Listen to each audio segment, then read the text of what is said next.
are watching captured German films of the top-secret Nazi research center at Peenemünde, a base on an island in the Baltic Sea. It was here that German scientists developed the first rocket to travel faster than the speed of sound. When it was unleashed on London, it gave no warning of its approach. You heard the explosion before you heard the sound of the missile.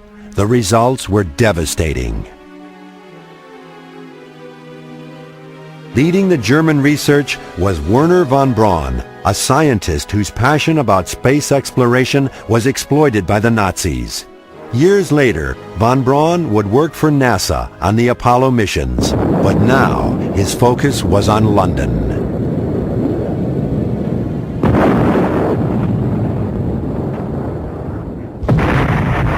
The German project had its share of successes and failures. As can be witnessed here, the 2,000-pound warhead could cause a great deal of damage. At first, London felt its wrath, but now individual rockets had names such as Washington, D.C., Philadelphia, and New York. Those were the ultimate targets.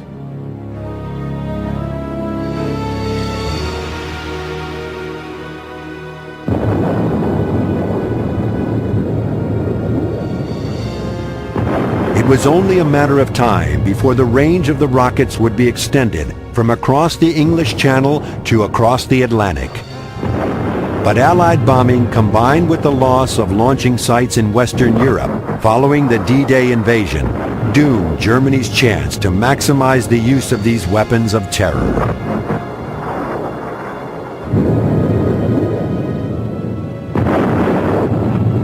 Hitler believed he could salvage the war with these rockets. More than 10,000 were fired at the Allies. They did cause initial panic to Londoners when first introduced, but they had little military impact on the course of the war. For the Nazis, it was too little, too late. For them, the war simply ended a year too soon. But with the war still raging in the Pacific, an old weapon was making a difference by being used in a very new way.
Идет комплексное испытание. В каждом блоке размещается аппаратура автоматики двигательной установки, включающая в себя многочисленные электропневматические клапаны ракеты, осматривается и проверяется на функционирование. Оболочка блока служит в то же время стенками топливного бака. Центральная ракета состоит из двух частей.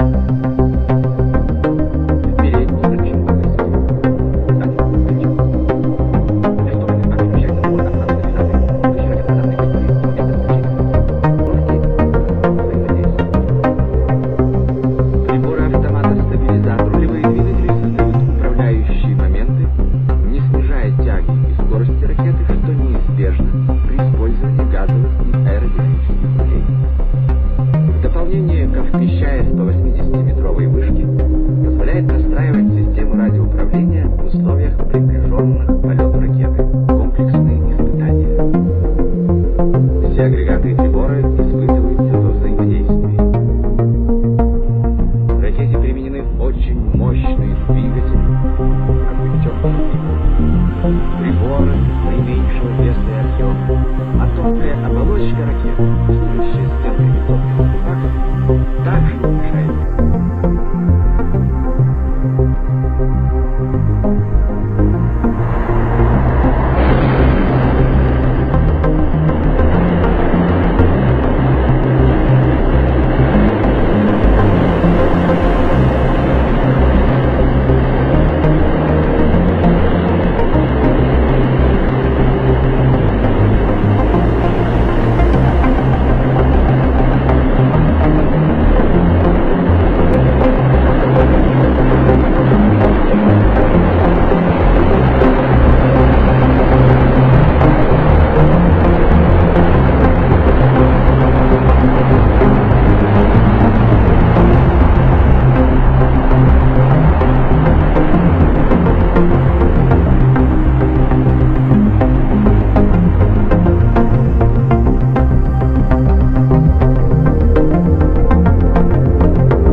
Стартовая система.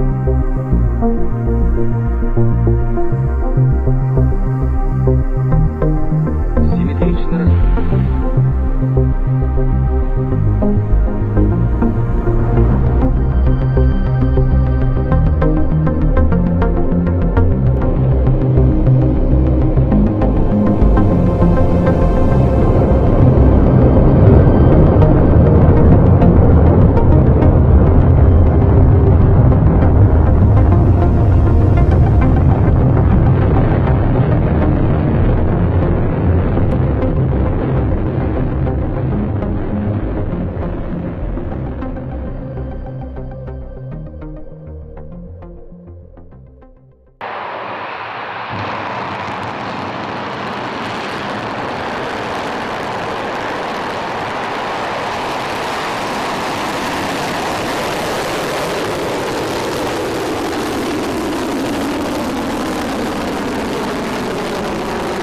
Man stands on the threshold of outer space.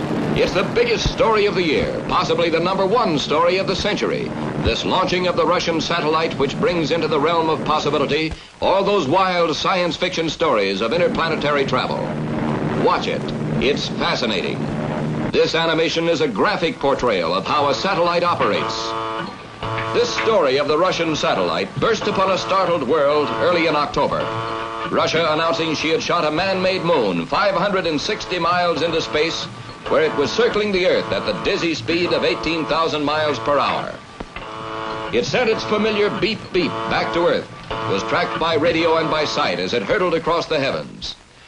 The satellite was launched as part of IGY, the International Geophysical Year, a gigantic study of the Earth and its surroundings by 64 nations from both sides of the Iron Curtain, in common effort to benefit mankind. The scientists are collecting data all over the world, on Arctic ice caps, from mountain observatories, from under the sea. By far, the satellite program is just one part of IGY, Now let's get back to outer space with Laika. Laika is the dog who went up in Russia's second Sputnik a month after the first one.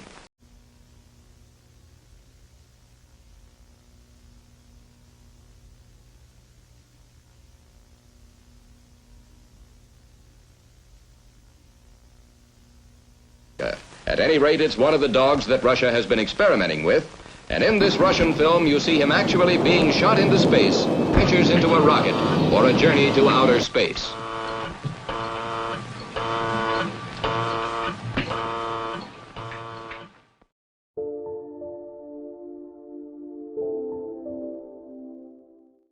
requesting the Jet Propulsion Laboratory to provide the following programs.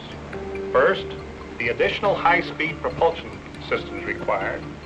Second, the orbiting missile or satellite. And third, the necessary instrumentation to record and transmit the scientific data assigned to this experiment.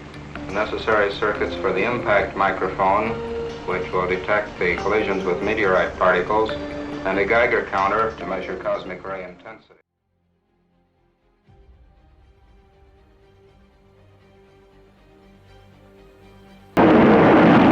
Is that a fuel leak there in the first section of the three-stage rocket? Disaster follows, as this official film shows only too clearly. 10, 9, 8, 7, 6, 5, 4... It's been done. The moment is at hand. The countdown reaches zero. The hours-long countdown approaches zero. A moment of catastrophic results. But all that can be done to assure perfection.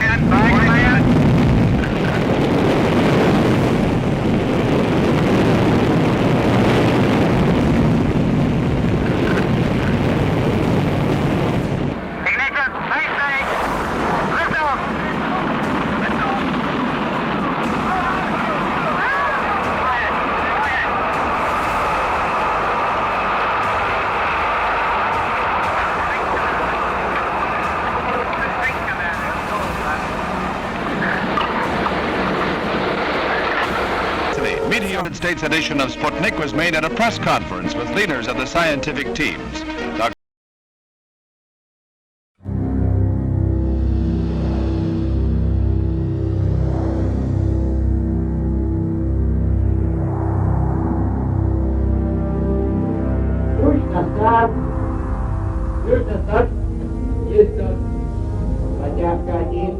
Дорогие друзья, близкие и незнакомые, через несколько минут могучий космический корабль унесет меня в далекие просторы Вселенной.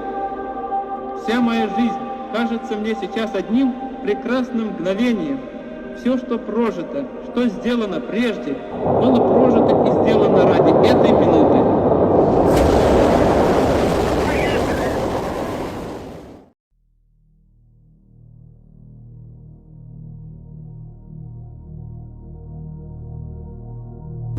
Протяжка 1. Есть протяжка. Продувка. Продувка. Продувка. Есть продувка. Ключ задрена. Ключ задрена. Ключ задрена. Зажигание.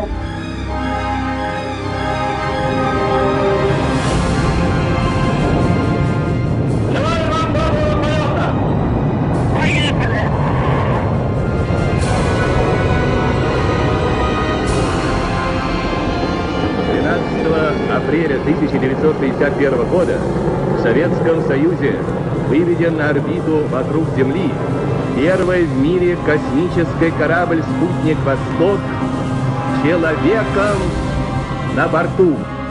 Двухсторонняя радиосвязь. Период выведения корабля «Спутника Восток». Less than 30 minutes after launch, Vostok sweeps out over the Pacific and towards the vast shadow of night.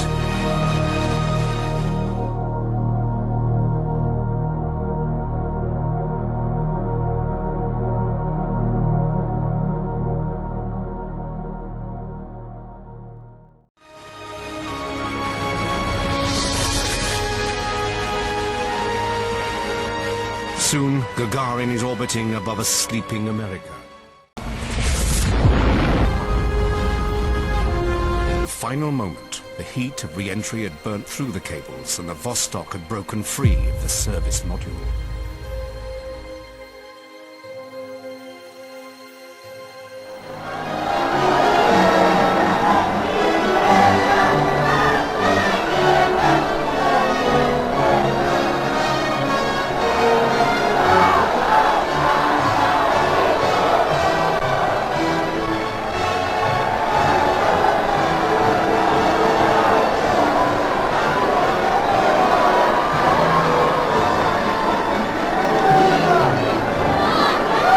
Раскрывай объятия, столица!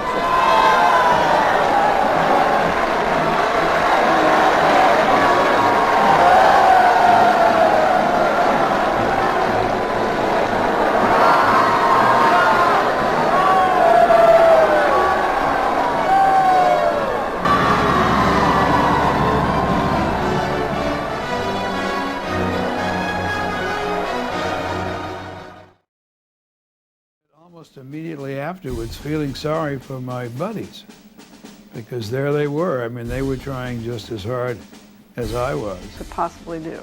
I mean, he just did that extra 101%. It's accompanied by Dr. Bill Douglas, who was the astronaut's physician, and it was Al in a silver spacesuit with the air conditioner in his hand. And it was sort of like reaching out and kicking the tires on the Redstone, because I stopped and looked at it, looked back and up at this beautiful rocket, and thought, well, okay, Buster, let's go and get the job done. What a sight, and what a thrill. 59 feet up the gantry, and at about T-minus 80 minutes, the hatch was secured.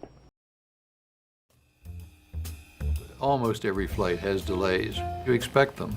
There was a time during the countdown when there was a problem with the inverter in the Redstone. Shepard had been in that spacecraft for more than 4 hours. Waited and waited. Well, undergarment, and with 100% oxygen flowing through that spacecraft.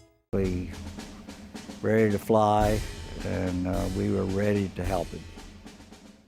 Down continued.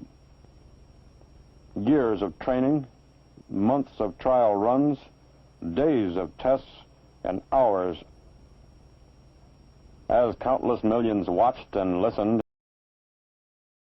with bated breath.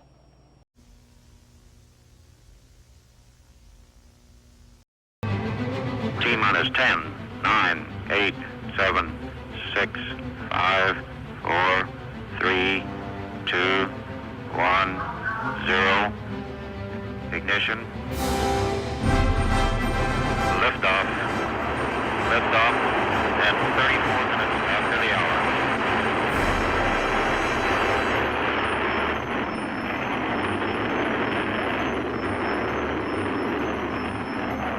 Launch is okay. Roger. Fuel is go, 1.2 G, cabin at 14 PSI, oxygen is go. Protector all okay. Okay, it's a lot smoother now, a lot smoother. Roger.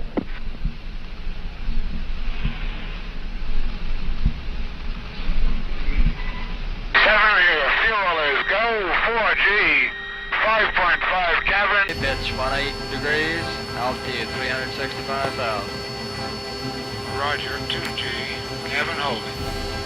Freedom 7 is still go, the trajectory is A-OK. Pounds per square inch, oxygen go, all systems go. Capsule separate. Rate command. Pilot on manual. Yawing right. His control motions that he did in flight compared to what he did in the simulator, right on top of each other. Astronaut Alan B. Shepard is still talking to us, working like a test pilot, reporting facts and figures, reporting procedures in the precise engineering manner of a test pilot. So hold it, baby, hold it there. Yes, a little bit of there. Righty, boy, righty. On G's occasionally. Right, it's just starting now. 50 seconds, 1.5. Going through peak G now, he is still talking, saying, okay. 6. Roger. 9. Roger.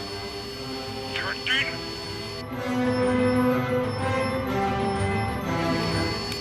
Probe shoot. Okay. Pilot, okay? Very good. It just hit the water a moment ago. A cheer went up from the ship company watching here from all decks on the aircraft carrier. It was a perfect day. Perfect day for him, perfect day for us.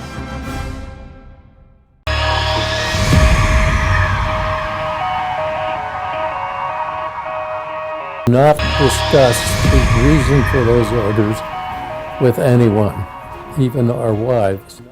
NASA. John Glenn of New Concord, Ohio, Lieutenant Colonel, United States Marine Corps, married, father of 2 teenage children. We went through a long selection process, and which included physical and psychological and every measurement they knew how to make on the human body, I guess.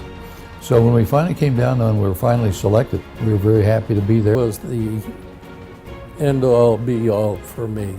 The original 7 were, of course, figures that we were doing the day in and day out work, and then the crew shimmying into those little tin cans called capsules that were taking us into the heavens. He was on a brand new rocket. Some people said their eyes wouldn't focus, all kinds of crazy stories. The day that I finally went, that was the third time I had actually suited up and been on top and been locked.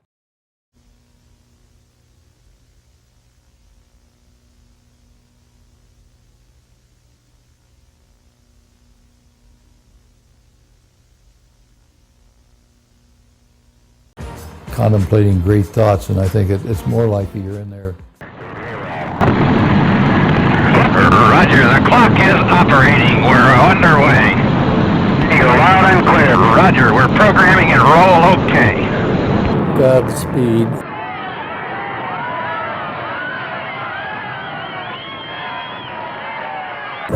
John Glenn. I was in the blockhouse when he was, and the last to speak to him before liftoff. Gus and Al had both done that, but they weren't riding on this big fuel tank. And the more the fuel burns out there, the lighter it becomes, and the thrust is still high. So the farther you go up here on this entry into space. The world curving beneath him, just as it was filmed from an earlier Mercury capsule. All the way through. Rocking quite a bit, I think. Roger, what is your estimate on recovery time, over? Estimated pickup now at 20 minutes, over. Landing bag is on green. Ship 7 ready for impact, almost down. There we go. Okay, does the capsule look like it's okay, over? The capsule looks good from here, over. Home. To Earth comes the Voyager. Transported now to the aircraft carrier Randolph. In 4 hours and 56 minutes, John Glenn has streaked through 3 days and 3 nights and over 81,000 miles. Never a journey so far. Never a traveler so welcomed by the world. The President of the United States arrives at Cape Canaveral to be greeted with John and Annie Glenn by the cheers of thrilled lines of proud Americans. In ceremonies at Mercury Control Center, President John F. Kennedy presents the NASA Distinguished Service Medal to astronaut John Glenn.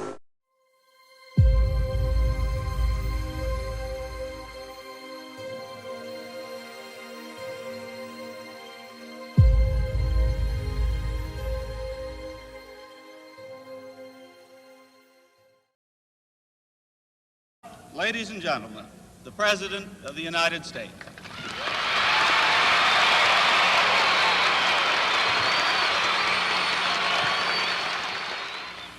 For the eyes of the world now look into space, to the moon, and to the planets beyond. And we have vowed that we shall not see it governed by a hostile flag of conquest, but by a banner of freedom and peace. We have vowed that we shall not see space filled with weapons of mass destruction, but with instruments of knowledge and understanding.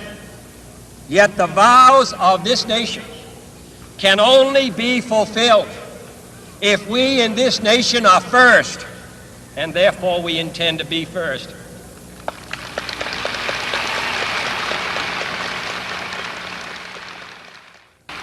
But why, some say, the moon? Why choose this as our goal? And they may well ask, why climb the highest mountain? Why, 35 years ago, fly the Atlantic? Why does Rice play Texas? We choose to go to the moon. We choose to go to the moon.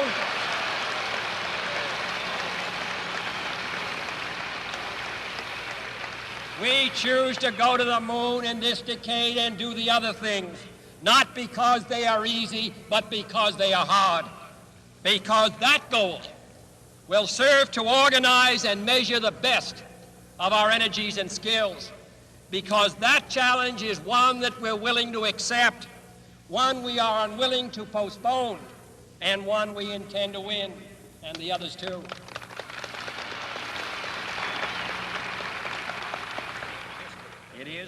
We have felt the ground shake and the air shattered by the testing of a Saturn C-1 booster rocket, many times as powerful as the Atlas which launched John Glenn, generating power equivalents to 10,000 automobiles with their accelerator on the floor. We have seen the site where 5 F-1 rocket engines, each one as powerful as all 8 engines of the Saturn combined, will be clustered together to make the advanced Saturn missile, assembled in a new building to be built at Cape Canaveral, as tall as a 48-story structure, as wide as a city block, and as long as 2 lengths of this field. And this will be done in the decade of the 60s. It may be done while some of you are still here at school at this college and university. It will be done during the terms of office of some of the people who sit here on this platform. But it will be done, and it will be done before the end of this decade. And I am delighted that this university is playing a part in putting a man on the moon as part of a great national effort of the United States of America. Dr. Wernher von Braun, Director, Marshall Space Flight Center. I have always considered President Kennedy's commitment that we are going to put men on the moon in this decade as a kind of signal, an objective very clearly defined, universally understandable, which cannot be debated. Everybody knows what the moon is, what this decade is, and what it means to get some people there and bring them back. It puts the program into focus in a very beautiful, clear, and concise way. On November the 16th, 1963, Air Force One touched down at the Cape Skid Strip, bringing President Kennedy on his 3rd visit to America's spaceport.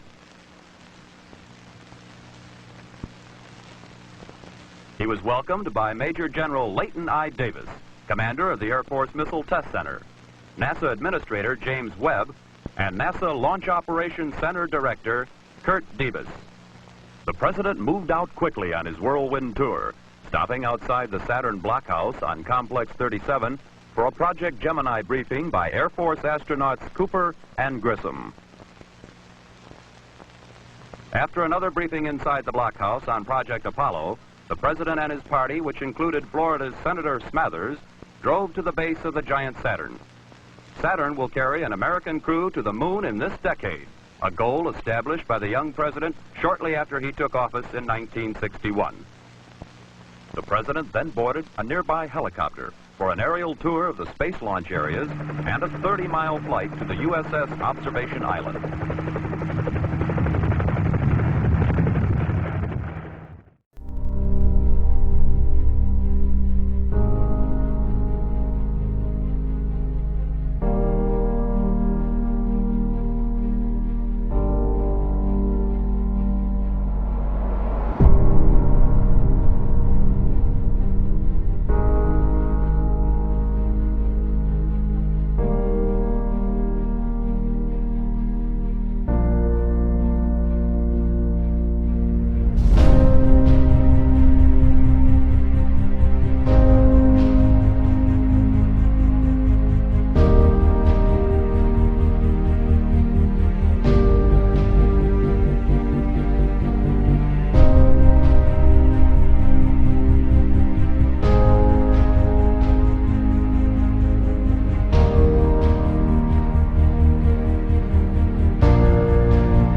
масштабные работы по советской лунной программе. Это была новая страница в отечественной и мировой космонавтике.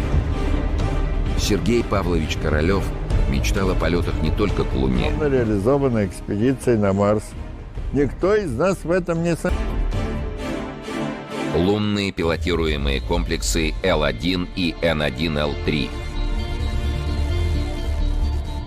Тогда проект не получил развития. Одна из причин – уход из жизни Королёва. Для лунной программы спроектировали ракету-носитель сверхтяжелого класса Н-1.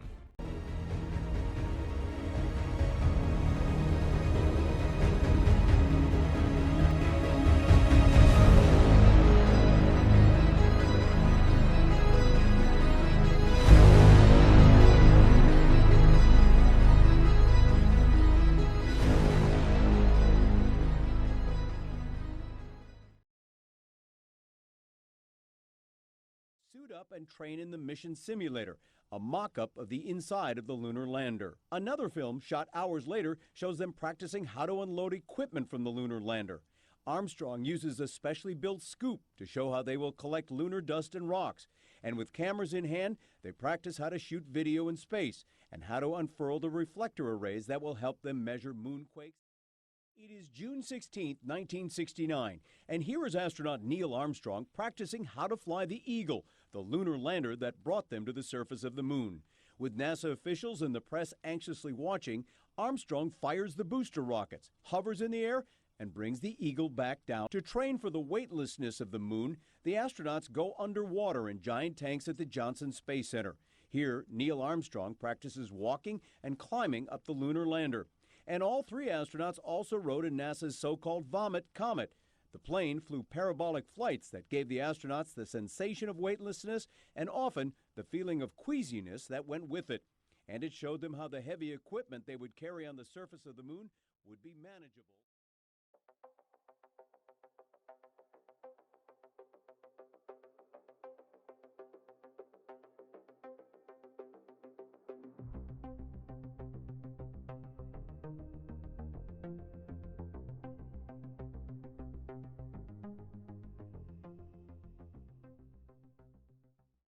Since the earliest time, man has imagined this moment. The moment when his fellow man would make the first journey to the moon. Now the time has come.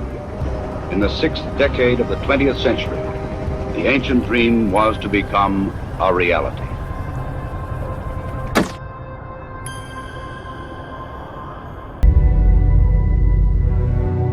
One more, please. Hello. Ma'am, we're still waiting. Oh, okay. Fine. We have all three astronauts on the line. They're on there now? They're on the line right now. Okay, I'll put the president right on. All right. Gentlemen, he's coming on the line. Are all three of them on? Yes.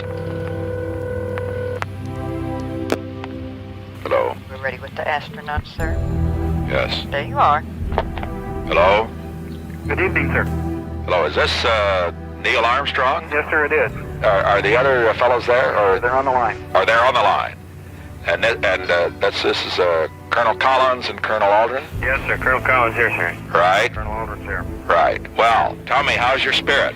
We're fine, sir. We're looking forward to the liftoff this morning. Yes. You're all set to go. Well, I just wanted to call you and wish you and your colleagues well on that flight tomorrow. So much has been written, so much has been said that not many words can be added, but as I'm sure you know, we'll all be thinking about you. More really than for going to the moon and more than for the technology is what you're really doing for the spirit of the American people and for that matter, the spirit of people every place. This great adventure, the fact that you lift us beyond ourselves, that's what we need. We need some idealism, and I think that as you go, you carry with you an enormous feeling not only of goodwill, but also you're going to lift the whole country as a result. Well, I very much appreciate that, Mr. President. We certainly appreciate the interest you've taken, and personally in our program, we sure hope to do a good job for you and for the American people. Well, there's no question about that. Well, my best wishes to you all the way. Thank you very much. Thank you, sir. All right. the thing that he said is, yes, we can get potassium chloride. I mean, if you start looking for a fix, can you put potassium chloride in, or can you put potassium in a form that it'll get utilized, which feel most potassium does because of the hydrochloric acid. But can you give, we've been putting some additional potassium in anyway, in the drinks, and there was some in the food bar and so forth. Now, do you, though, utilize that stuff? Can you get it in the cell, or is the door open on that cell and it's going to go out, and it doesn't make any difference if you keep loading here about the way that potassium has left the cell. And exercise, as stated here too, which may help to account for what happened to you tonight, is that you do in the weighted state get that, just as you adapt. We know you lose some potassium, and then when you finally get out and do some work in that environment at a very high work level, that you really get out and exercise there for any long period of time, you do normally. Gatorade as a particular thing, yeah, it doesn't have as much potassium as the Quick Dad does, as a matter of fact. You know, they have had some things that have been different here too, and particularly on their Soyuz 9 flight, on their 18-day flight. We don't know for sure what they've seen in this last flight in any detail. I'm sure there's some data that they were able to obtain during that mission that is still going to be validated, and it will still get and will be of value.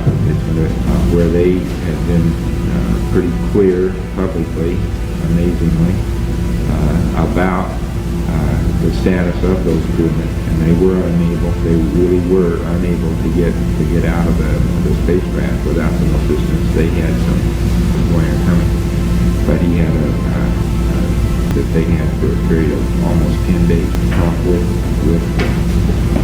Popovich or someone there interested in this, Jim, if they had some difficulties in holding the cup. It was always tilted. We talked at length with the Soyuz 9 crew, as a matter of fact, both in Constance last year and then here when they were here. We also talked to the people who did the exams on it at some length.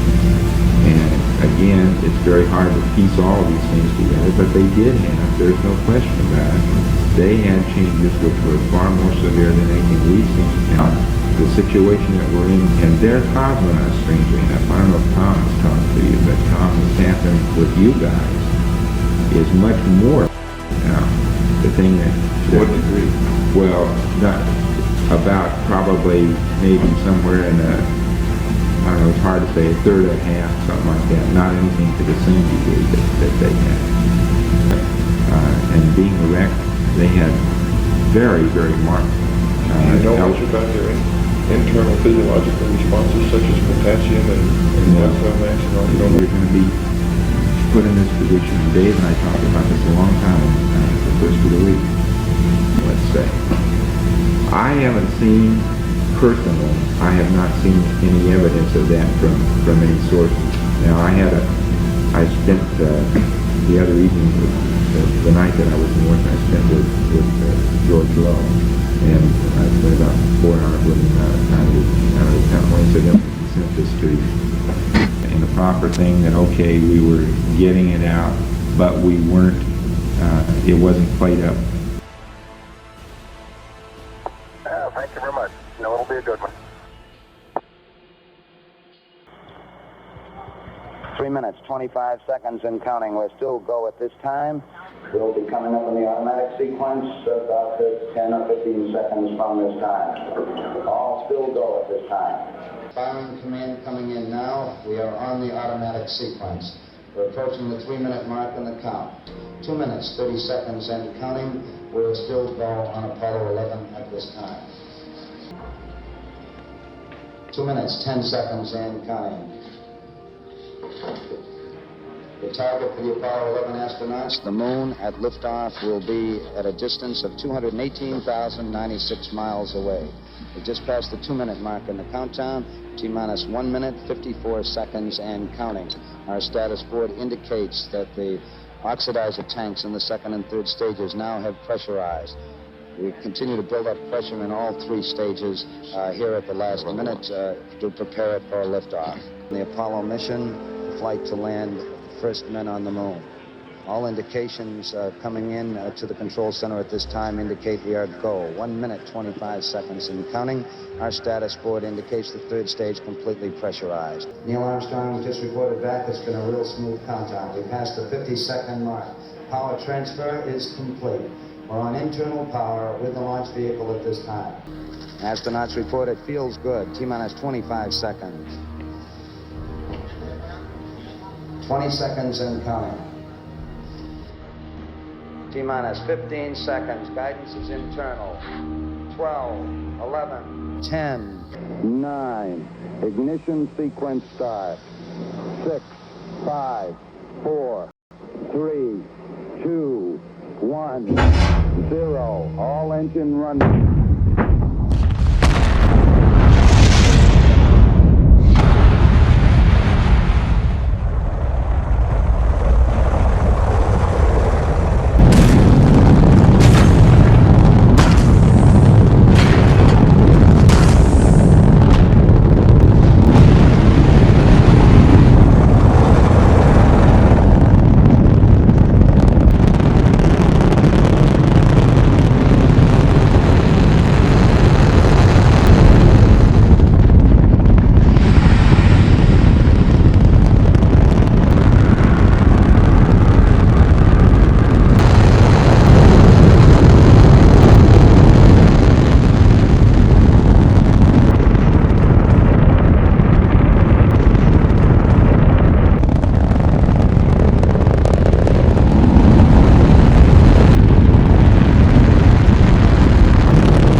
Eagle, Houston, we see you on the steerable, over. Roger, Eagle, send dot. Roger, how does it look? The Eagle has wings. Roger.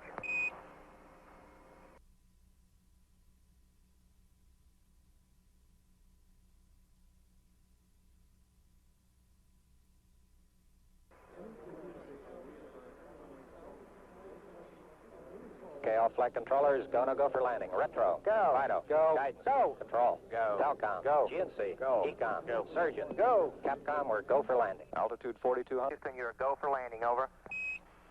Roger, understand. Go for landing. 3,000 feet.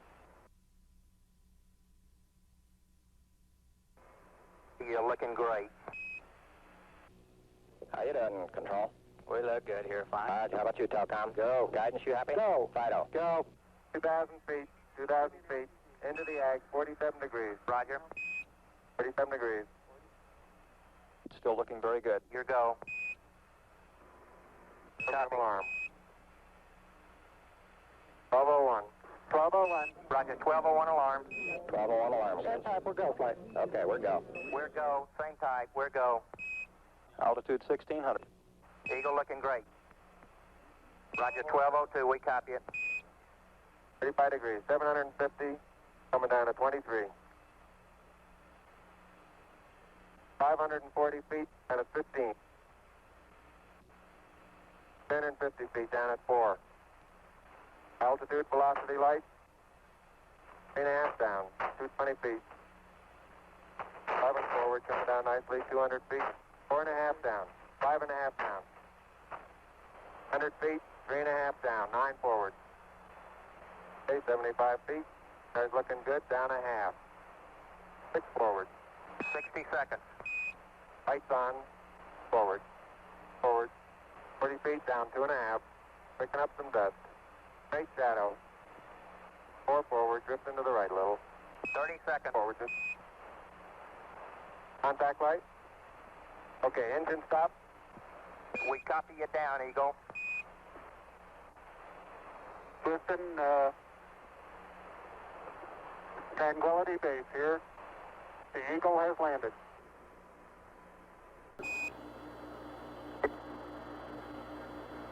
Roger, TV certifications in. And page 5 clear. Roger. And we're getting a picture on the TV. Okay. Get a little slack.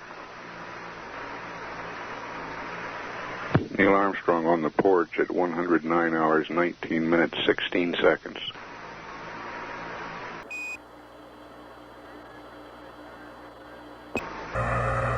Okay, Neil, we can see you coming down the ladder now.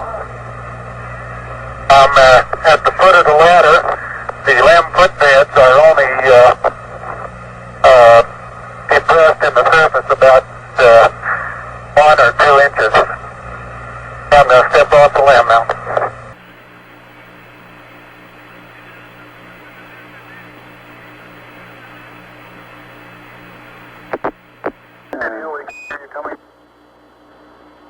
That's one small step for man, one giant leap for mankind. How is the quality of the TV? Oh, it's beautiful, Mike. It really is. Oh, geez, that's great. Is the lighting halfway decent? Yes, indeed. They've got the flag up now, and you can see the stars and stripes on the lunar surface. Now, and you can see the stars and stripes on the lunar surface. Beautiful, just beautiful. The President of the United States is in his office now and would like to say a few words to you. Over.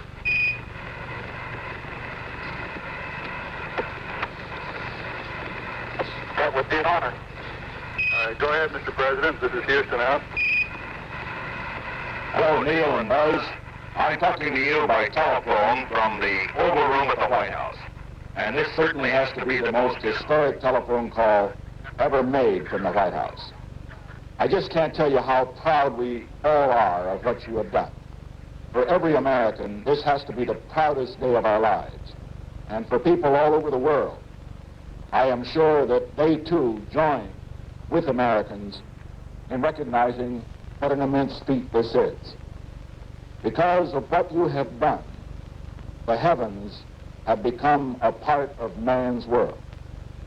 And as you talk to us from the sea of tranquility, it inspires us to redouble our efforts to bring peace and tranquility to earth. For one priceless moment in the whole history of man, all the people on this earth are truly one. One in their pride in what you have done, and one in our prayers that you will return safely to earth.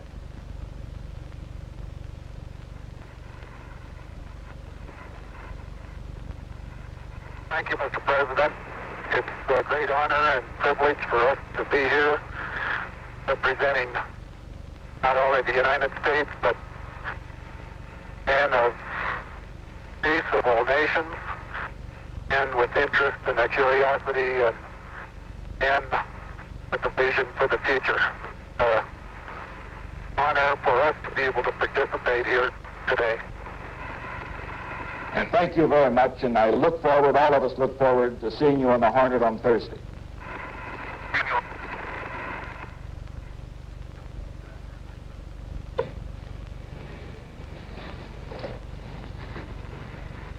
Splashdown should be on Thursday, 1,250 miles southwest of the Pacific, out of Honolulu. Tony, this is so great you can't believe it. I believe it, Charlie. It's raining, John.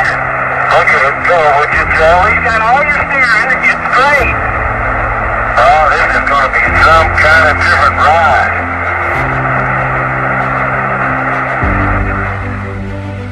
Hippity hoppity, hippity hopping over hill and dale.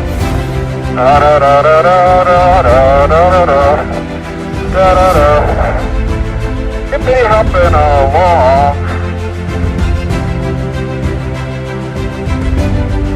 One ignition. Right away, Houston. Vector good. Thanks,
recovery could be made in the Pacific.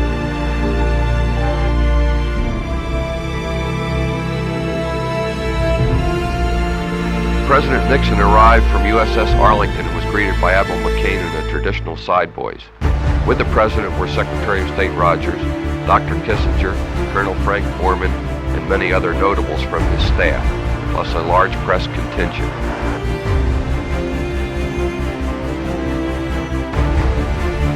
Hornet departed Pearl Harbor prior to blastoff in order to take an abort station 2 degrees south of the equator.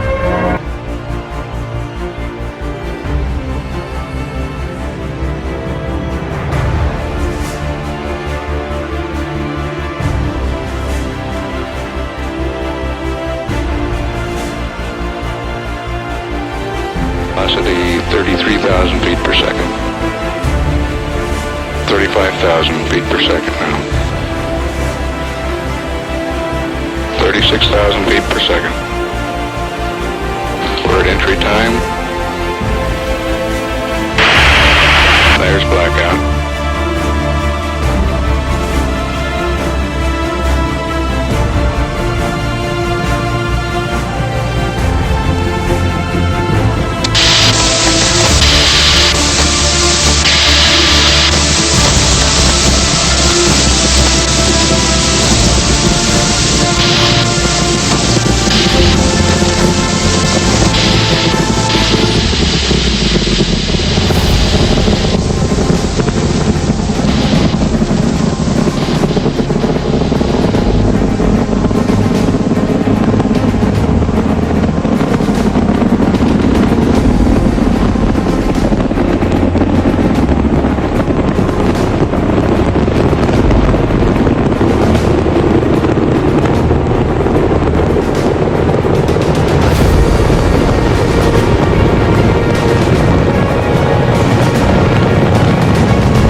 That is, inverted.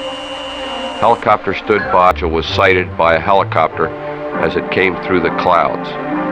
Because of the high sea stations, until the astronauts inflated the riding boom, this brought the command module into a stable one or upright position. The delay was to ensure that the module were on 100% oxygen with their scuba gear and therefore were also isolated. Every precaution was taken to protect the outside world from any possibility of contamination by moon germs. The net used here, called a Billy Pugh net, is made by a company in Texas. It is the standard Navy rescue net. The President viewed the recovery proceedings from the flag bridge and was as pleased as we all were when Helicopter 66 landed safely on the Hornet flight deck. Here are the 3 astronauts walking from the helicopter to the mobile quarantine facility.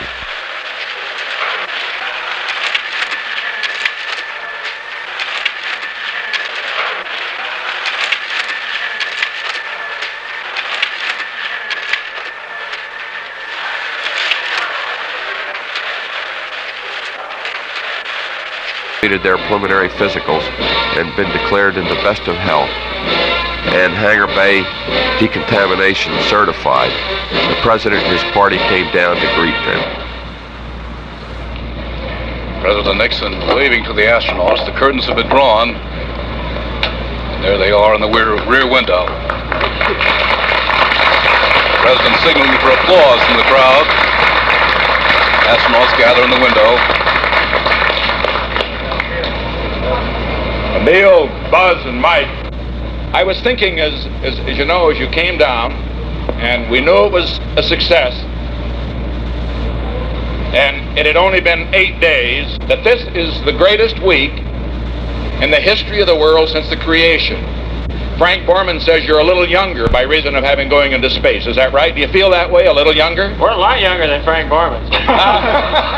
May our country, afire with inventive leadership and backed by a committed followership, blaze new trails into all areas of human cares. See our enthusiasm and bless our joy with dedicated purpose toward the many needs at hand. In the name of our Lord, Amen. Amen.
Crew is pleased. Handling is much closer to that of a standard 747 than expected.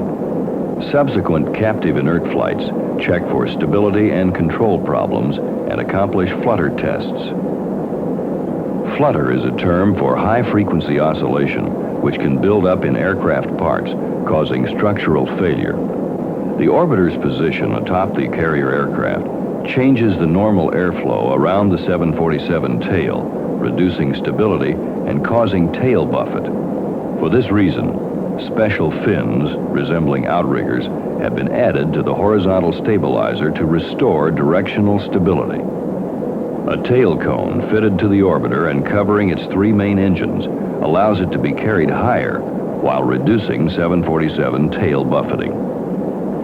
After separation, since the control room at Dryden Flight Research Center manages operations before the flight and maintains contact with the carrier aircraft. It will also serve as a contingency control room in case communication should be lost with the control center in Houston. The control center is the Recovery Operations Control Room at Johnson Space Center, the same control room used for recovery operations during the Apollo program. From a live camera in a chase plane, here they are. About 23,000 feet now. In a few minutes, the plane will release the spacecraft, and with its two astronauts on board, the Enterprise will get its first free flight test. We'll see it all. It won't do that for about a year and a half. 47 jet carrying a space machine. This same plane will be used to ferry shuttles from California to a launch site at the Kennedy Space Center in Florida.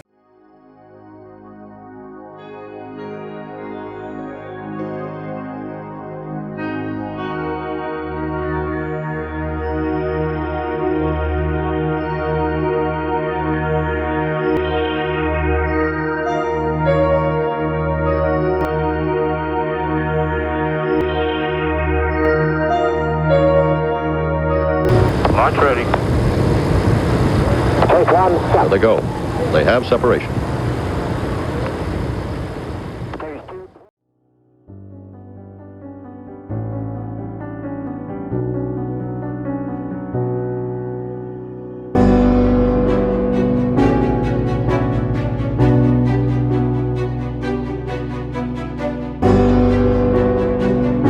There. 20,230.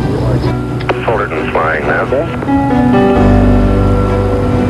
Fullerton in the right seat. I'm about 14 lower than you are at speed and right on altitude. Okay.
Comes the intertank access arm, which has always worried me some. It's a risk.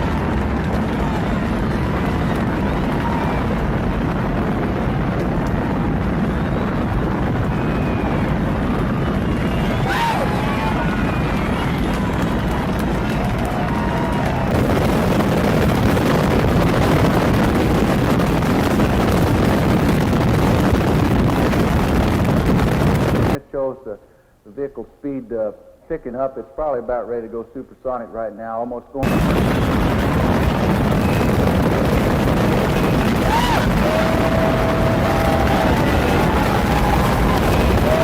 That we weren't sure what it is, like ice or soapy.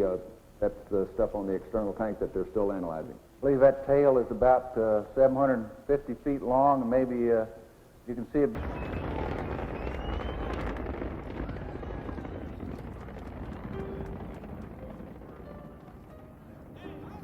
These pictures, but here's the picture of separation outside from high-speed cameras. And isn't that terrific? From onboard sensations, the only thing we really saw was the flash of light and our normal avionics cues that we had dumped the solids. We did not see them go away nor feel any jolts. We're less than 1 G right after separation, transverse Gs, and this baby's just chugging along. It's sure been fun working with you today, and we look forward to seeing you in the morning. I hope you get a good night's rest. Okay, you guys did super work today. See you mañana.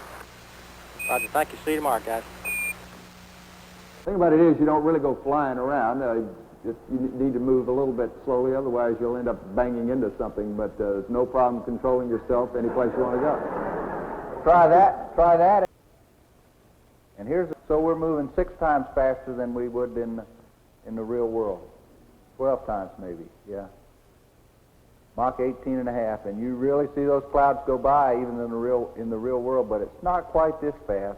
From the chase plane. 30, 20, 10, 5, 4, 3, 2, 1, down. Those here, 10 feet. 5, 4, 3, down. Look at the sand! Look at the sand!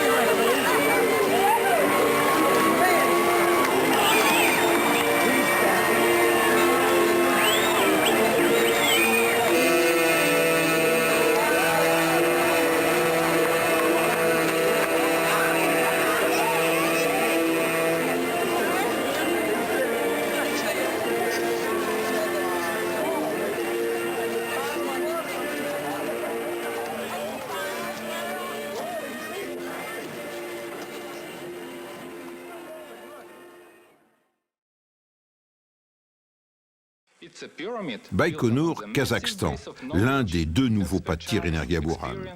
Le 15 mai 1987, du complexe 250 a été lancé Energia, une nouvelle race de lanceurs lourds capable de placer sur orbite un module de 100 tonnes. 6 mois ont passé. Nous sommes le 15 novembre 1988. Sur le pas de tir du complexe 110, le 2e exemplaire d'Energia prêt pour l'envol. Accolé à l'étage central, la navette spatiale russe. C'est son premier vol orbital. Il sera entièrement automatique. Buran, qui signifie tempête, est la réponse russe fidèlement les grandes lignes du programme.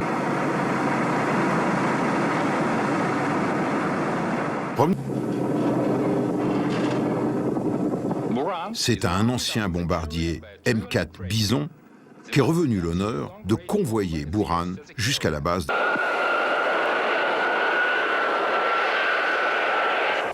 même bombardier que seront acheminés les énormes réservoirs de 8 mètres de diamètre, 59 mètres de long de l'étage central du lanceur Energia. Après 5 heures de vol et le survol des rives de la mer d'Aral,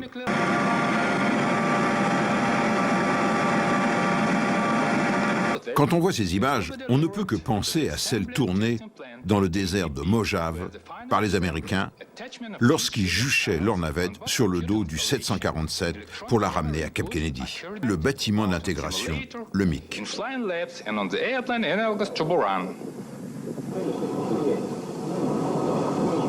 Pour la première fois dans l'histoire de l'astronautique soviétique, un simulateur de vol en installant à l'arrière 4 turboréacteurs d'avion.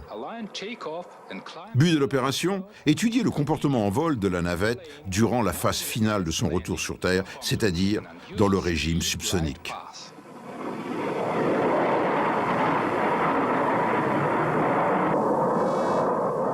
Rappelons que les Américains, pour la mise au point de leur navette, avaient préféré la jucher sur le dos d'un 747 qui la larguait à haute altitude, 34, qui aura pour rôle de permettre la télécommande de la navette dans la phase finale. Plus tard, ce rôle sera confié à un MiG-25.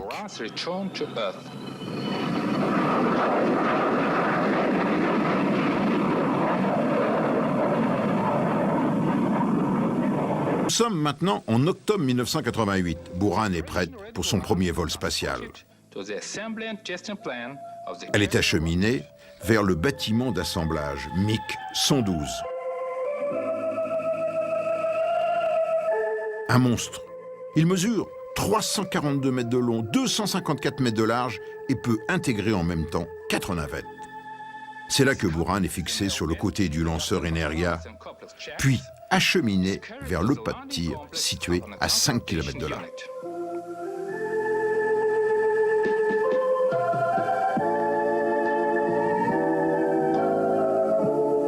Le mode d'érection à la verticale. L'engin est amené sur le pas de tir avec sa table de lancement, et ce, dans le but de simplifier les opérations de préparation. Pour Energia, c'est le deuxième tir. Pour Buran, c'est le premier.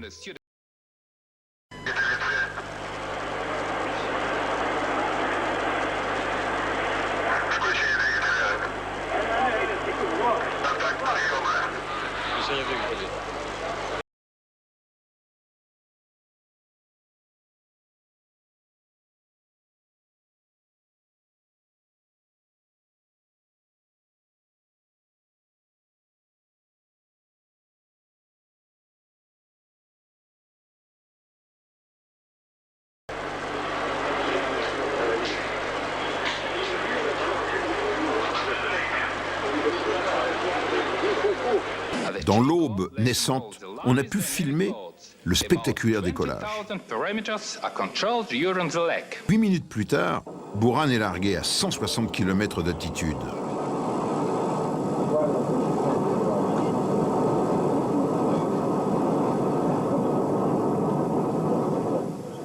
Grâce à ces deux moteurs, la navette gagne l'orbite prévue à 260 km.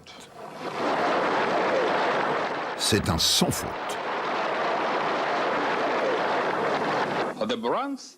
Une caméra placée à bord filme le poste de pilotage.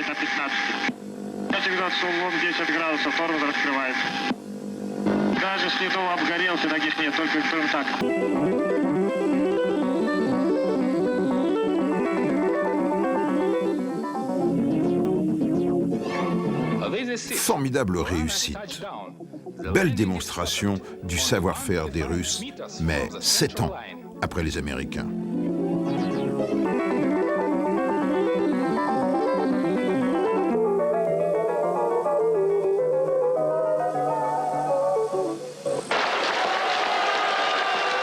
Mais derrière ce triomphe se cache une énorme déception.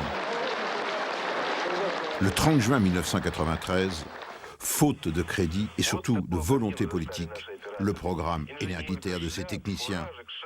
Des milliers de personnes qui ont travaillé durant 12 ans sur cet ambitieux programme.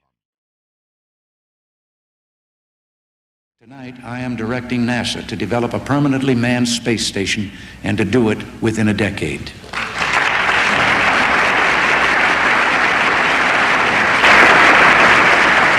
A space station will permit quantum leaps in our research in science, communications, in metals, and in life-saving medicines which can be manufactured only in space. We want our friends to help us meet these challenges and share in their benefits. NASA will invite other countries to participate so we can strengthen peace, build prosperity, and expand freedom for all who share our goals.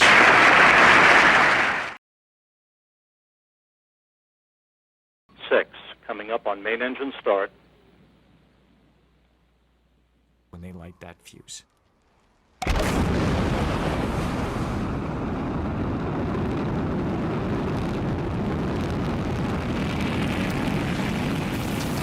Proton rocket and the Zarya control module. The International Space Station is underway. The Proton building up thrust, good roll and pitch program according to flight controllers. The first component of the International Space Station heading toward orbit.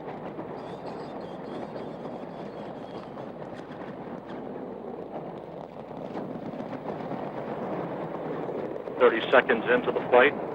Good first stage performance. Proton delivering 1.9 million pounds of thrust from its 6 engines.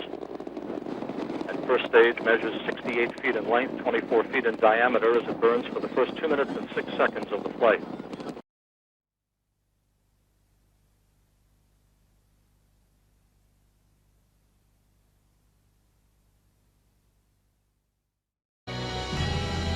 Building on the success of the Shuttle Mir program, the United States partners with Russia and other countries to build an international space station.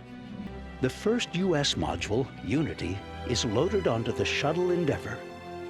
This new international era in space starts with a bit of magic. There's a picture Red Huber took. It was a rainbow over Endeavour sitting out on the pad. And we have a go for auto sequence start. Endeavour's onboard computers have primary control of all the vehicle's critical functions. T-minus 20 seconds and counting. T-minus 15 seconds. 12, 11, 10, 9, 8. We have a go for main engine start. We have main engine start. 4, 3, 2, 1. We have booster ignition and liftoff of the Space Shuttle Endeavour with the first American element of the International Space Station, uniting our efforts in space to achieve our common goals. Roll program. Rolling on a course heading northeast from the Kennedy Space Center toward a 240-mile-high rendezvous with the Zarya control module, 5 miles per hour. Altitude 3 miles, 1.5 miles downrange from the Kennedy Space Center. We're on orbit. And the wake-up music for our first day on orbit was Judy Garland singing Somewhere Over the Rainbow. And man, it brought tears to my eyes.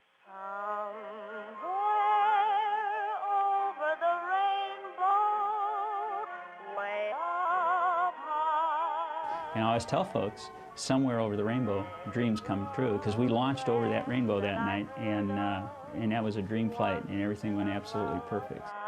In 2 different countries, meet for the first time in space.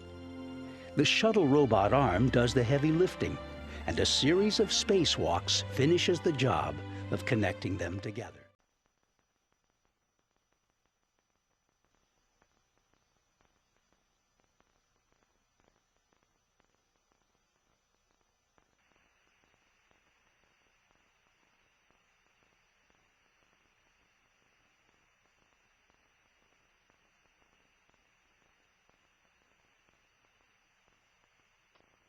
Yeah.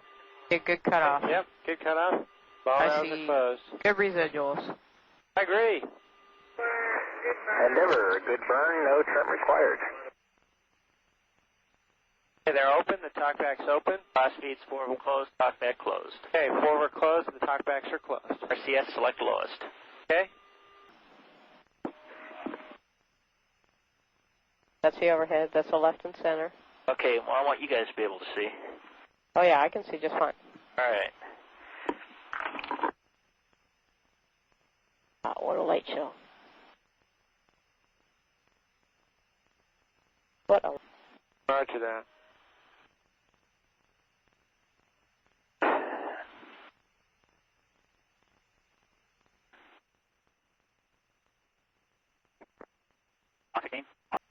Gears down. 5255, 4245, 3230, 2220, 10210. Nice. 185, derotate. See, 2, 2, 2. Backing up long. We're all set. We walk out of crew quarters here and had a chance to wave to so many of the folks that had gotten Atlantis ready to fly. We head straight out to the pad and right up to the 195-foot level on the pad to start strapping into Atlantis. Just a few minutes before launch here, we're ready to go. We're excited. We heard that the weather's good, and I'll just let you listen to the launch here for a few safety systems armed. Sound suppression system water activated. Start. 7, 6, main engine ignition. 4, 3, 2, 1, 0, and liftoff of Space Shuttle Atlantis as Columbus sets sail on a voyage of science.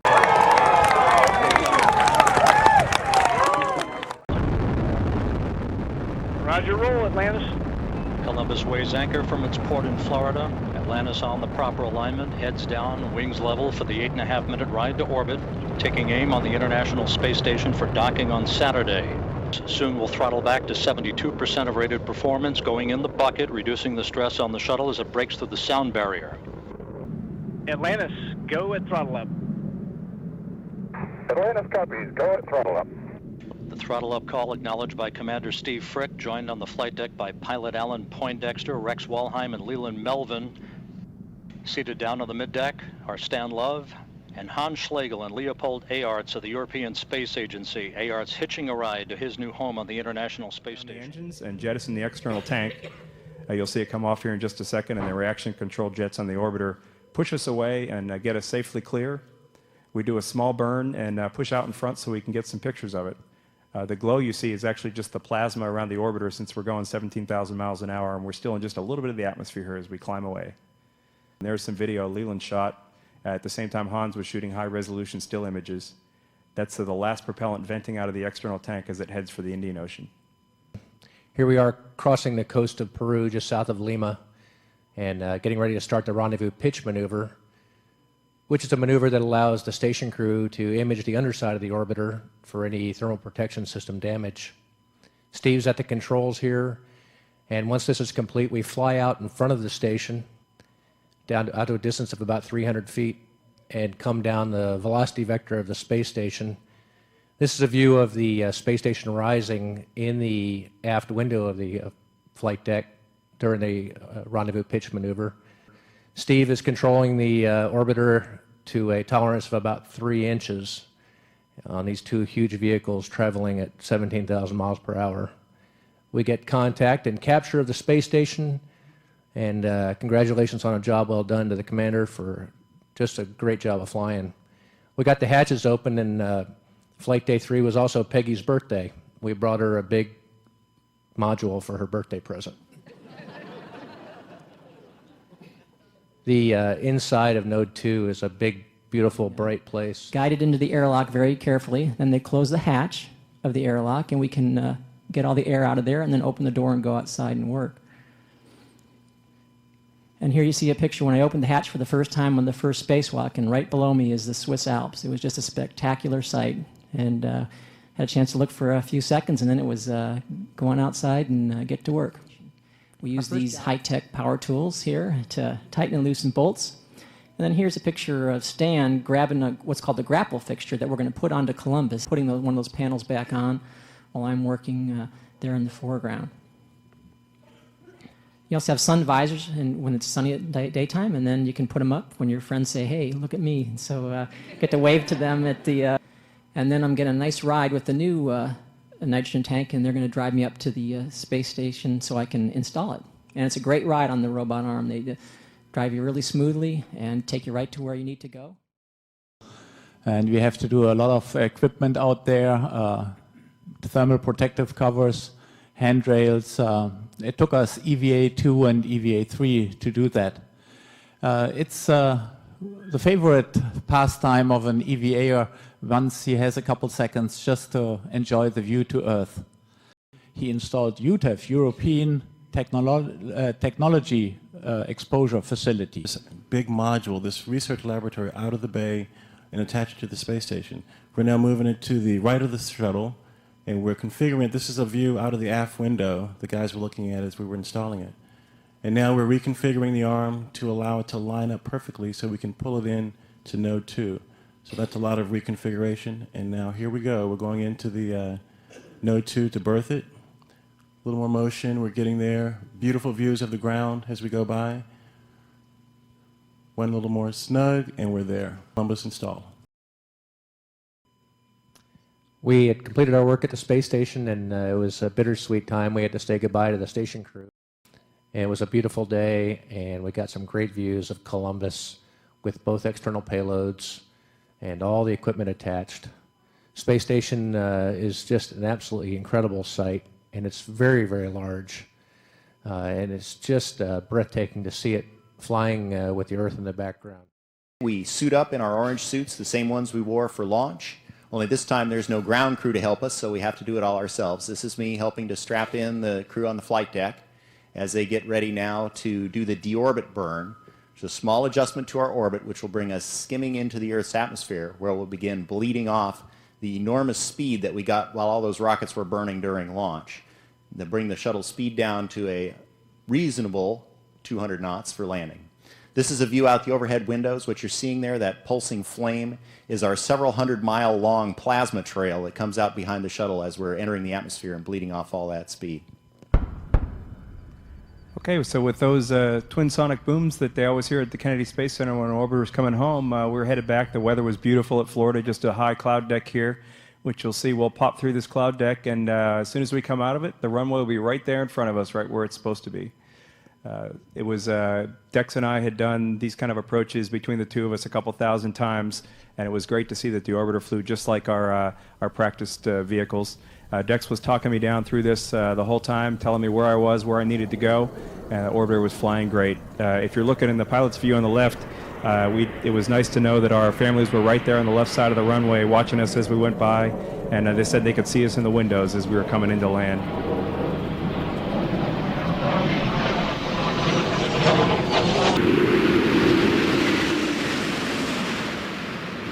Main gear touchdown.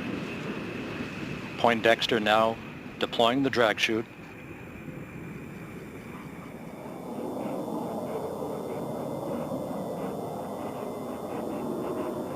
We appreciate all the great help and support from the folks here at Kennedy and at all over NASA, and especially at Johnson Space Center and Mission Control for keeping us safe when we're airborne and bringing us safely home. Waiting for us to welcome us home. A lot of people that had helped to get Atlantis ready and that were happy to have it back so they could get it ready for the Hubble mission this fall. Something that was great for us was that we've been kind of trapped inside for 13 days, and it's really neat to get outside and look at the parts of Atlantis we hadn't seen when we were up there. Looked at the whole thermal protection system, the tiles, the RCC, and it looked just as good as when we launched. Dex and I get to look at where I landed. I did not land there, but that's where we ended up, which was nice. One last chance to get some pictures together, but what we really wanted to do was get on the van and head back to crew quarters because that's where our family was waiting for us. We hadn't seen him for 2 weeks, and we couldn't wait to give him a big hug and be glad to be home.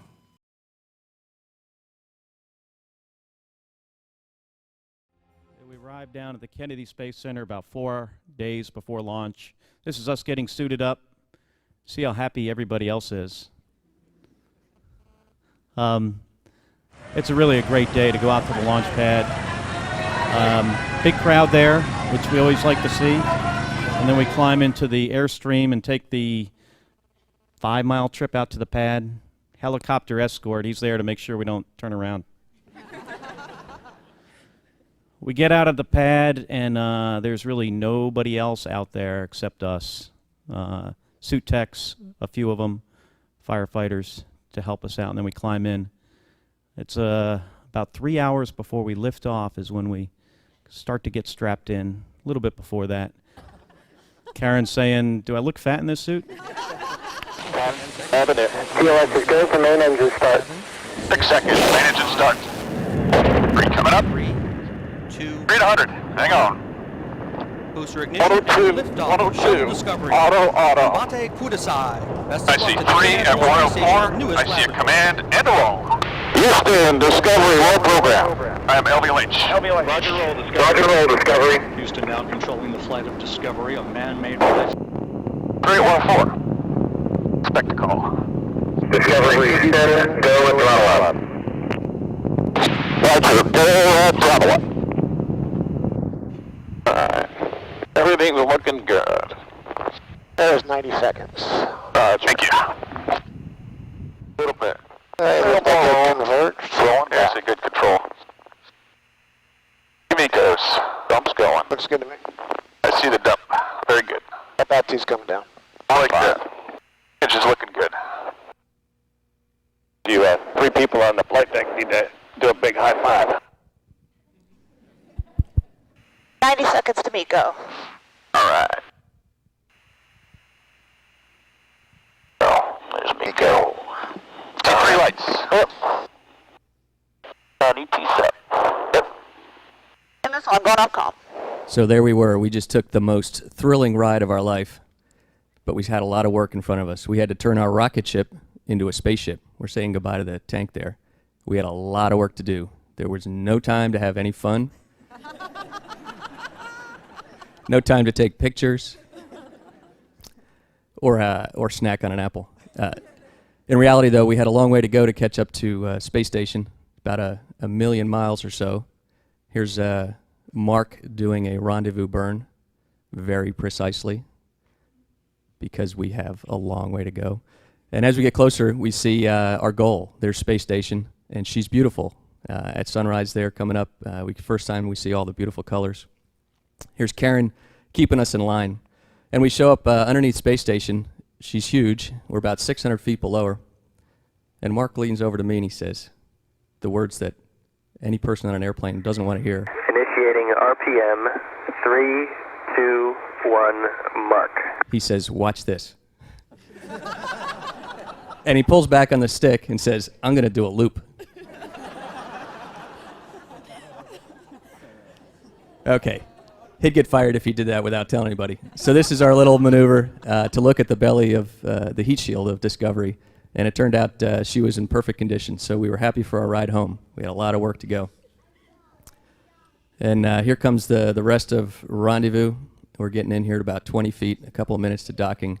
0.09. 2 inches. Hey, you guys! Hey, you guys looking for? Hey, you looking for a plumber?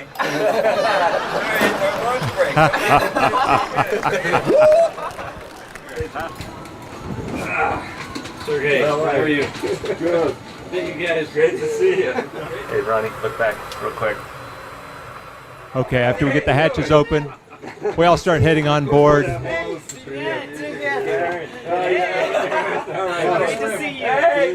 It's a great time to see old friends and new friends, and then it's time to get to work. First hauling the spacesuits across. Ron and I got busy with that, and Mark and the rest of the gang were busy hauling these big bags out of the orbiter for temp stow inside the station as we start to move in and get to work. First day is busy, and Ronnie and I headed to the airlock fairly quickly to start pre-breathing oxygen and get ready for an overnight camp out in the airlock in preparation for the first spacewalk. The next day they get us suited up, shove us in the airlock, close the hatch, and a little while later we're heading outside to get started. I think some of my first words to Ron were, whatever you do, don't look down. The first spacewalk, a big part of it was preparing the Japanese laboratory to be installed on the space station. You could see a little bit of us moving around out there very carefully, going from handrail to handrail. If you don't look down, it's a whole lot like just in training. Ron taking a peek in the back windows of the orbiter. Everybody looks so warm and cozy inside while we're out here. The temperatures are plus and minus 200 degrees, and you're dealing with the lights going out about every 45 minutes. We pulled the covers off of the Japanese lab and got it all ready for the installation. You'll see some of that in a few minutes. On the second spacewalk, we're hauling a couple of great big cameras down to the outside end of the Japanese laboratory here. We got those cameras installed and then commenced to pulling off a bunch of covers that were on that Japanese robot arm. These covers were a special joy to us as we pulled all of those off and tried to get them stuffed in bags to bring them inside. And this is some audio that we did not include in the video.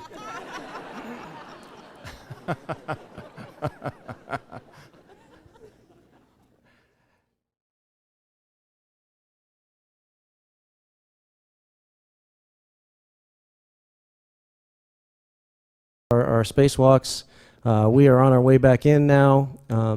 Just saying goodbye to the spectacular view as we come back in. Here I'm closing the thermal cover, and there's our welcoming committee.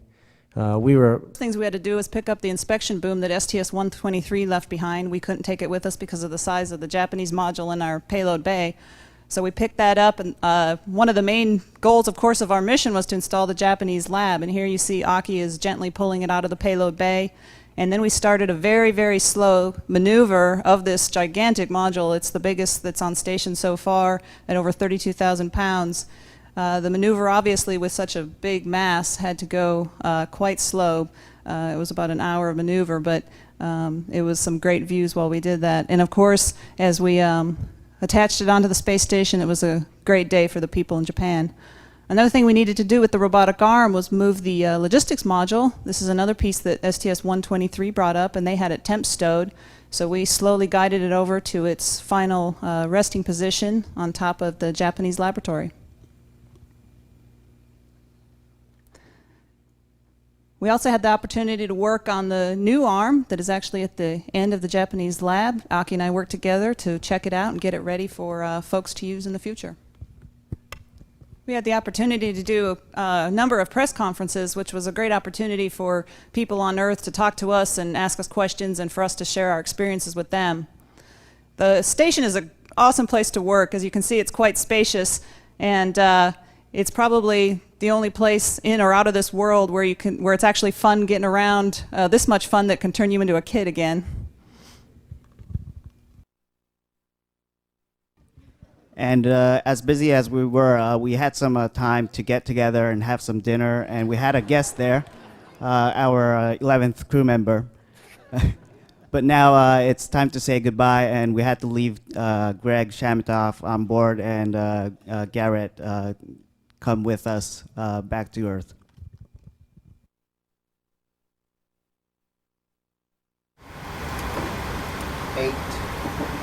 Physical sep. Houston and station from Discovery. Physical separation. And now it's time to detach from station and head home. You guys ready for the theme music? Yeah.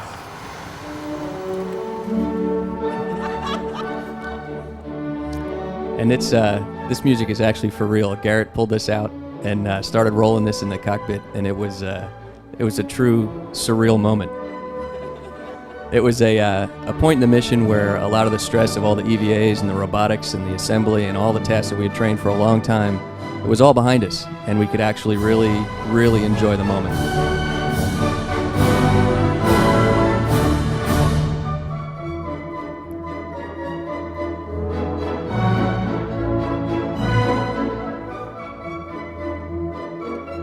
That was us coming up on the western coast of South America, and now here we are over the Amazon jungle.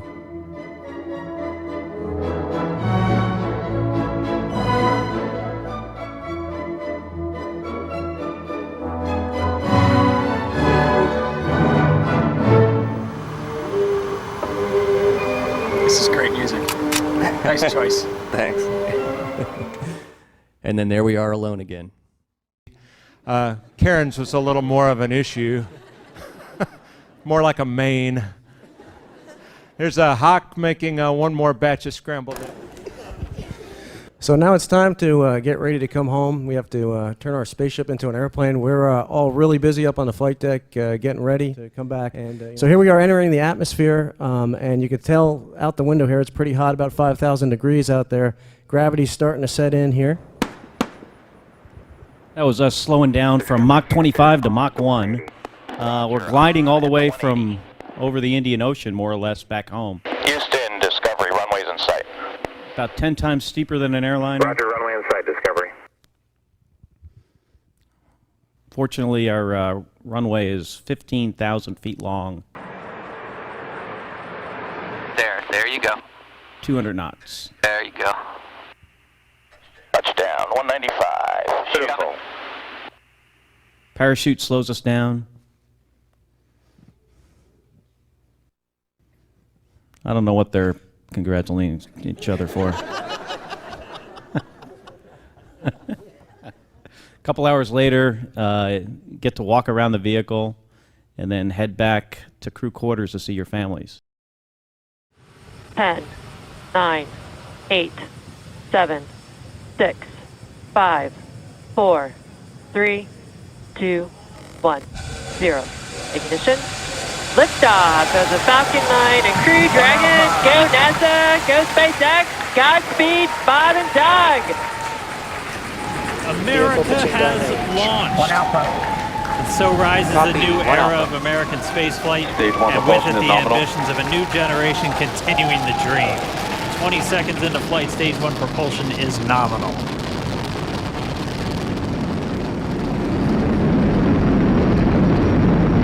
T plus 30 seconds into this historic mission. Flying crew on board Dragon and Falcon 9, and look at them go. Continue to be on this until the first stage has done its job and they switch over to the second. At this point, Bob and Doug pulling about 2.3 Gs, 2.3 times the Earth's gravity, already moving at over 1,500 miles per hour. We've heard the call out for MVAC engine chill. That's getting the MVAC engine ready to light. That'll come at about 2:44 into flight. Right now, everything continuing to look good. Next major event coming up is going to be the triple. We'll have main engine cutoff of the 9 first stage engines, stage separation, and then ignition of the second stage engine to continue to carry astronauts into orbit. And we have MECO. MECO. 2 Alpha.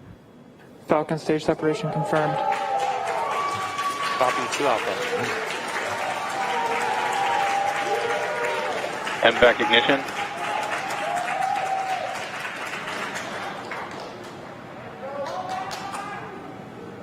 All right, we have stage separation confirmed. The first stage beginning its flight back. The second stage being powered by that single Merlin 1D vacuum engine has ignited and is now carrying Bob and Doug into orbit. So they're going to continue under the power of this second stage. Stage 2 propulsion is nominal. Which will cut off at SECO, or second engine cutoff, at about 8 minutes and 44 seconds into today's flight. So a little over 5 minutes to go still on this second stage. You heard the call out 2 Alpha, so they're now in the longest abort zone that carries them all the way from about North Carolina up the eastern seaboard almost to Canada. Copy, Shannon. You heard Shannon, so that just means they're in their final abort zones. If they were to abort at this point, it would either be an abort to orbit or to land off the coast of Ireland. Standing by for second Stage one landing cutoff startup. confirmation. MVAC throttle step. MVAC shutdown. Stage 1 landing winner. Confirmation of SECO's second engine cutoff. Now we are waiting for our first stage to make its way to our drone ship. Of course, I still love you. Dragon SpaceX nominal orbital insertion. Launch escape confirmation nominal orbital insertion. Nominal orbital insertion. And what you're seeing on your screen is a live view of our drone ship, where our first stage will be coming down. Looks like we lost that live view, but we'll wait for confirmation of that landing shortly here. Falcon 9 first stage is successfully landed. And there you can see on your screen, Falcon 9 has landed. This is the first Falcon 9 to carry humans to orbit, so very exciting for us. And as you can see on your right screen, Bob and Doug are still making their way to their targeted orbit. M1D to recovery 1. So exciting today. M1D. It doesn't stop. It does not stop. All right, we did hear again that call out, good orbital insertion, so that means Falcon 9 and Dragon right now exactly where they're supposed to be. M1D to FRC on recovery 1. And it's right at about 12 minutes when Dragon will separate. Looks like we saw a 0G indicator floating around there. I know Bob and Doug owe us a little bit about what exactly that is that they brought up with them. Waiting for confirmation now of that setup. Dragon separation confirmed. Dragon separation confirmed. There is a great view right in front of you of Dragon separating. And there's that call out. Dragon is now officially making its way to the International Space Station today. Dragon SpaceX, with that separation call, we have a few words for you from our Falcon 19. Standing by. Dragon, Chief Engineer on Dragon to ground. Bob Doug, on behalf of the entire launch team, thanks for flying with Falcon 9 today. We hope you enjoyed the ride and wish you a great mission. Back up and do a final go to move in for docking. Used for a lot of the attitude control and any small translational maneuvers like we just watched Bob and Doug execute with their second manual flight test.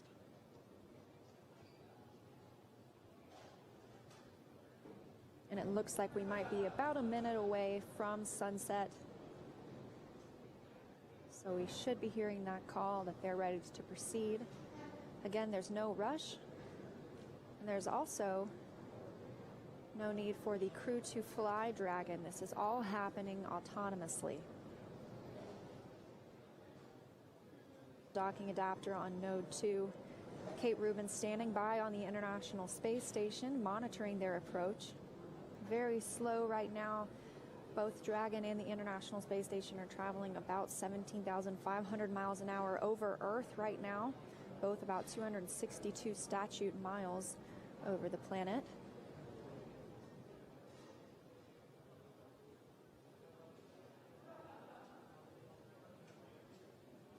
We heard just a few moments ago, too, that the crew had reached 10 meters away from the International Space Station, so already halfway there from waypoint 2. And we're going to be racing that sunset. The approach has resumed. Dragon closing in. We're inside 20 meters. And yeah, that crew hands-off point should come up. And do leak checks. That will be the first hatch that will open, followed by the Dragon hatch. Autonomous docking system at work, making sure that the vestibule and the self-capture system is lined up with IDA2. It's the International Docking Adapter. If you look closely in the center at the very bottom, there was CHOP, crew hands-off point.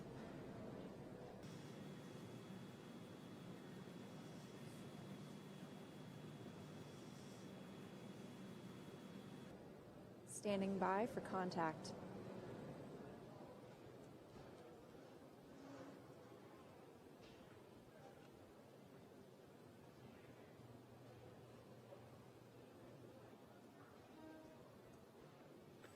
Dragon SpaceX, soft capture confirmed.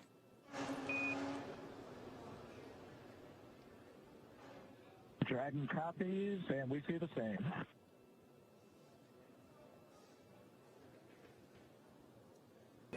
Dragon in SpaceX, soft capture confirmed. Stand by for retraction and docking.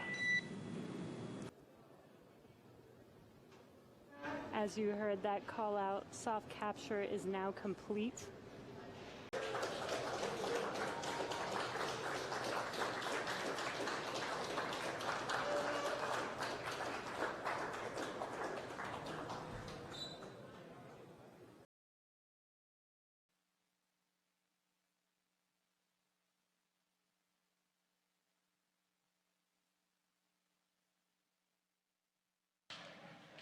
We have Bob Behnken from SpaceX Demo 2 mission entering the International Space Station.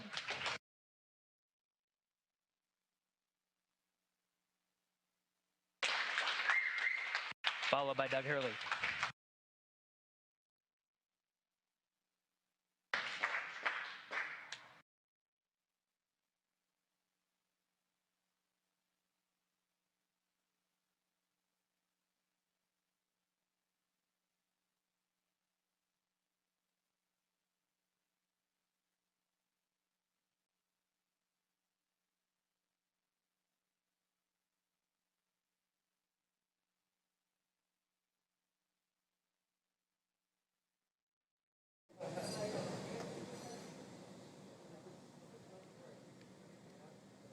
So we're still inside that anticipated blackout window. It does look like we are getting maybe some sporadic data starting to peek through. That's why you heard that.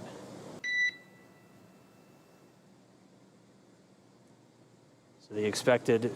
And there we have confirmation of deployment of the 4 main parachutes. We are visual on 4 chutes out. We are visual. 4 main parachutes deployed. 4 main. 1 minute till splashdown.